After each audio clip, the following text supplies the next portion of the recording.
എന്തൊക്കെ പറഞ്ഞാലും നമ്മുടെ പോലീസ് സംവിധാനത്തിൻ്റെ അന്വേഷണ സംവിധാനങ്ങളുടെ മാറ്റുരയ്ക്കുന്ന രണ്ട് സംഭവങ്ങളാണ് രാഹുൽ മാങ്കൂട്ടത്തിൻ്റെ പ്രശ്നവും അതുപോലെ തന്നെ ശബരിമലയിൽ ഉണ്ടായിക്കൊണ്ടിരിക്കുന്ന പ്രശ്നവും.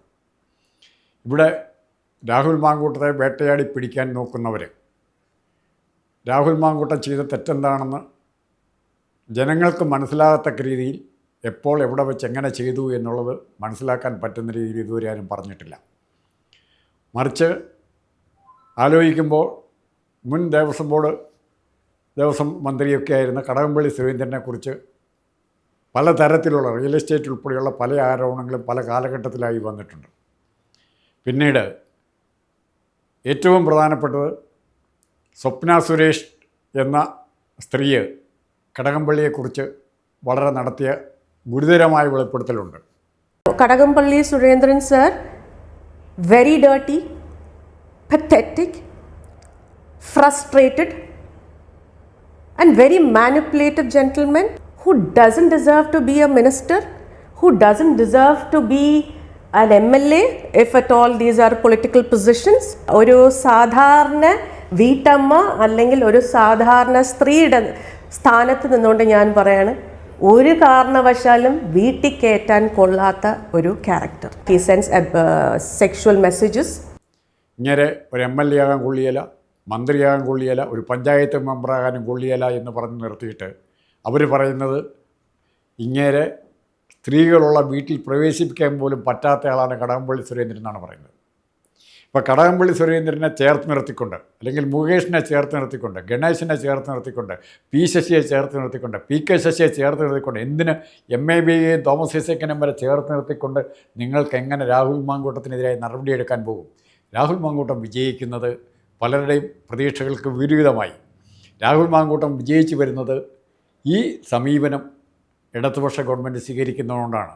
നിഷ്പക്ഷമായി നീതി നടത്താനാണ് തീരുമാനിച്ചിറങ്ങുകയാണെങ്കിൽ ആദ്യം ശിക്ഷിക്കപ്പെടേണ്ടവരും ആദ്യം അകത്താകേണ്ടവരും ആദ്യം അറസ്റ്റ് ചെയ്യപ്പെടേണ്ടവരും വേറെ ഒത്തിരി പേരുണ്ട്. കോൺഗ്രസ്സിലുമുണ്ട്. നമ്മൾ സരിതയുടെ സ്റ്റേറ്റ്മെൻറ്റാണ് മുഖവിലക്കെടുക്കുന്നതെങ്കിൽ ആരൊക്കെ അകത്ത് പോവും? ഇവരുടെ സ്റ്റേറ്റ്മെൻ്റ് എടുത്ത സ്വപ്ന സുരേഷിൻ്റെ സ്റ്റേറ്റ്മെൻ്റ് എടുത്ത് ആരൊക്കെ അകത്ത് പോവും? ഒരു സ്ത്രീയുടെ പീഡനത്തിന് മാത്രം, ഒരു സ്ത്രീയെ പീഡിപ്പിച്ച സംഭവത്തിന് മാത്രം നമ്മൾ അമിത പ്രാധാന്യം കൊടുക്കുമ്പോൾ മറ്റ് പല കേസുകൾ ഇവിടെ കിടക്കുകയാണ്. ആരാണ് ഈ കേസെടുക്കേണ്ടത്?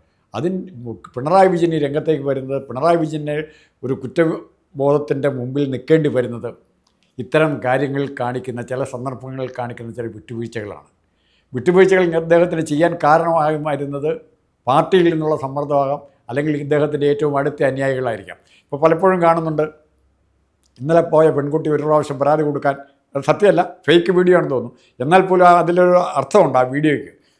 അവിടെ പരാതി കൊടുക്കാനായിട്ട് മുഖ്യമന്ത്രിയുടെ ഓഫീസിൽ ചെല്ലുമ്പോൾ പരാതി സ്വീകരിക്കാൻ കാത്തിരിക്കുന്ന പി ശശിയെയാണ്. പി ശശിയെ കണ്ട ഉടനെ ആ സ്ത്രീ പുറകോട്ട് തിരിഞ്ഞോടി എന്നാണ് പറയുന്നത്. കാരണം ഇവരെ വെച്ചുകൊണ്ടാണ്, ഇവരുടെ ഓഫീസുകളിലാണ് പരാതി കൊടുക്കുകയും ആ പരാതി ഹൈലൈറ്റ് ചെയ്യാൻ പത്രക്കാരും തയ്യാറാകുകയാണ്. ഈ വിഷയമെല്ലാം 1-2 ചാനലുകൾക്ക് മാത്രമേ അറിയാവുള്ളൂ. എന്തുകൊണ്ടാണ് 2 ചാനലിലേക്ക് ഇത് ഒതുങ്ങുന്നത്? അവിടെ നിന്നാണ് ബാക്കിയുള്ളവർ പറയുന്നത്. ഇത് ആരും രാഹുൽ മാങ്കൂട്ടത്തെ ന്യായീകരിക്കാൻ ഒരു കോൺഗ്രസ് നേതാവും വന്നിട്ടില്ല. രാഹുൽ മാങ്കൂട്ടത്തെ ശിക്ഷിക്കാനോ രക്ഷിക്കാനോ വന്നിട്ടില്ല.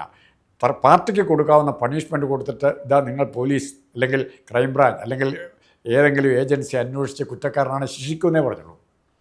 മറിച്ച് CPMൻ്റെ സമീപനം എങ്ങനെ? പാർട്ടി കമ്മിറ്റി ഉണ്ടാക്കി അതിന് വേറെ തീവ്രത ഇളക്കാനുള്ള യന്ത്രം കൊണ്ടുവന്ന് അത് റിപ്പോർട്ട് ചെയ്യാനായിട്ടൊരു സ്ത്രീയെയും പുരുഷനെയും AK ബാലനെ ശ്രീമതി ടീച്ചറെ നിയോഗിക്കുക. അങ്ങനെ ഒരു സമീപനം കോൺഗ്രസിൻ്റെ ഭാഗത്തു നിന്നുണ്ടായിട്ടുണ്ടോ? സതീശൻ്റെ ഭാഗത്തു നിന്നുണ്ടായിട്ടുണ്ടോ? മുരളീധരൻ്റെ ഭാഗത്തു നിന്നുണ്ടായിട്ടുണ്ടോ? അടൂർ പ്രകാശിൻ്റെ ഭാഗത്തു നിന്നുണ്ടായിട്ടുണ്ടോ? സുധാകരൻ്റെ ഭാഗത്തു നിന്നുണ്ടായിട്ടുണ്ടോ?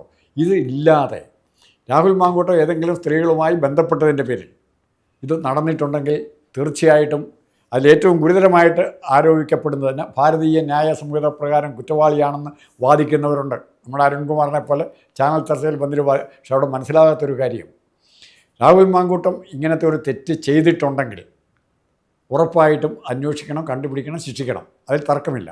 പക്ഷേ ഇവിടെ മനസ്സിലാകാത്ത, ഇപ്പോഴും മാറി നിൽക്കുന്നൊരു കാര്യം, നമ്മുടെ അറിവിൻ്റെ പരിധികൾക്ക് അപ്പുറത്ത് മാറ്റി നിർത്തിയിരിക്കുന്നൊരു കാര്യം, ഇതിൻ്റെ അകത്ത് ഗർഭഛിദ്രത്തെക്കുറിച്ച് പറയുന്നു. നിർബന്ധിച്ച് ഗർഭഛിദ്രം ചെയ്തു എന്നാണ് പറയുന്നത്.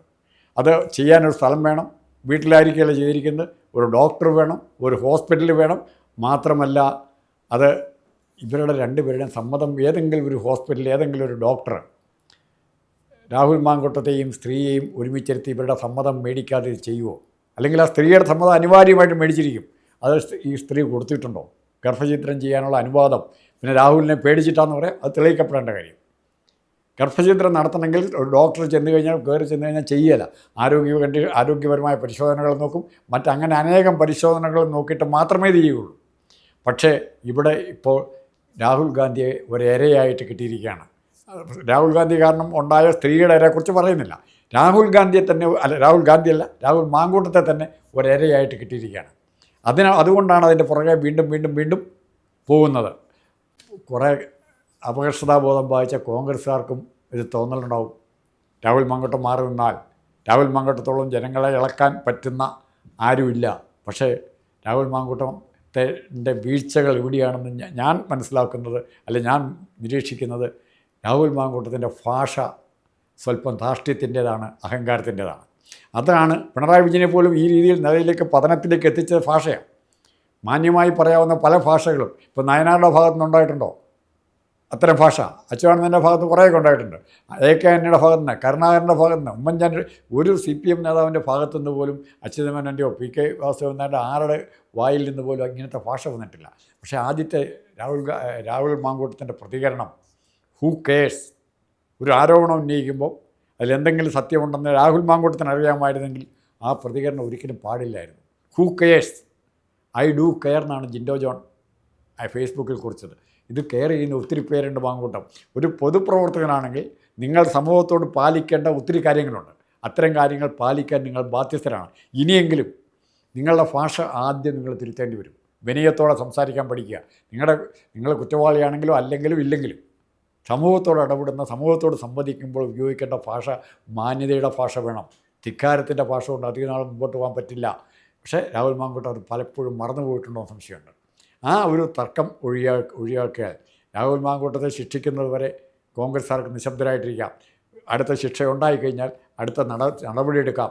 ഇല്ലെങ്കിൽ രാഹുൽ മാങ്കൂട്ടത്തെ പൂമാലയിട്ട് സ്വീകരിക്കാൻ കേസ് വെറുതെ വിടുകയോ അല്ലെങ്കിൽ അന്വേഷണം നിർത്തിവെക്കുകയോ ചെയ്തു കഴിഞ്ഞാൽ രാഹുൽ മാങ്കൂട്ടത്തെ പൂമാലയിട്ട് കോൺഗ്രസ്സിലേക്ക് വീണ്ടും സ്വാഗതം ചെയ്യാൻ VD സതീശൻ തന്നെ മുമ്പിലുണ്ടാകുമെന്നാണ് ഞാൻ പ്രതീക്ഷിക്കുന്നത്.